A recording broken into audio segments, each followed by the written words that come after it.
We've seen how valence bond theory and hybrid orbitals can explain many aspects of chemical bonding and molecular geometry.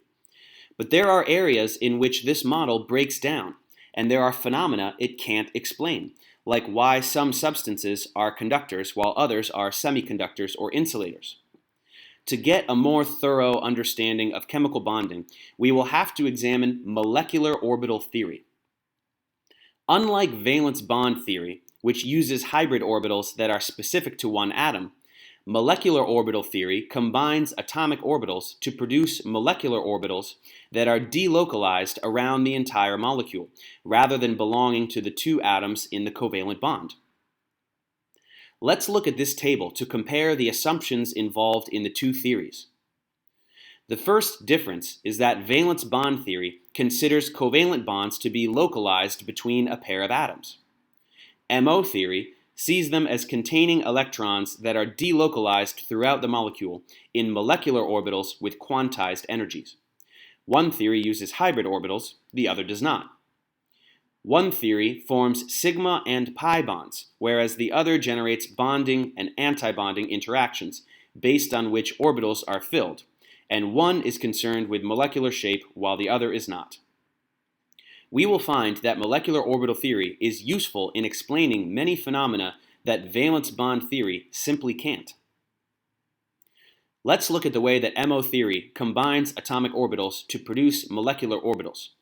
This is done through a mathematical process called the linear combination of atomic orbitals.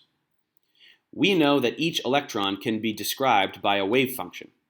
When we combine two waves, they can either line up so as to give constructive interference, where the peaks and troughs double to give a wave with up to twice the amplitude, or they can give destructive interference, where every point on the wave cancels with the point on the other wave to give a wave with as little as zero amplitude. This applies to orbitals because electrons are three-dimensional waves that combine with in-phase waves to produce a region with a high probability of electron density, as well as out-of-phase waves, producing regions of no electron density, which we call nodes. When the two 1s orbitals from two hydrogen atoms overlap to form a hydrogen molecule, they will produce two molecular orbitals. The in-phase combination produces a lower energy sigma s bonding orbital. The out-of-phase combination, which essentially subtracts the wave functions, produces a higher energy sigma s star antibonding orbital, which has a node between the nuclei. Electrons will occupy the lowest energy orbital available, which is why the two electrons in this bond will reside in the bonding orbital. Looking at p orbitals, each p orbital has two lobes with opposite phases. When lobes of the same phase overlap, which here are represented by the same color, we get constructive interference, which makes a larger region of probability density. When lobes of opposite phase overlap, it's destructive interference, and we get a node and an antibonding orbital.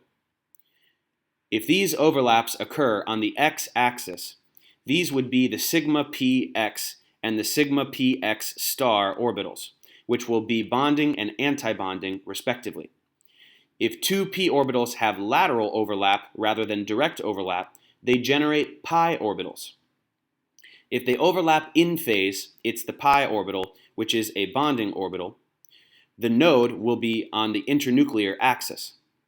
If they overlap out of phase, it's the pi star orbital, which is an antibonding orbital. The node will be between the nuclei, meaning electrons cannot be shared between them.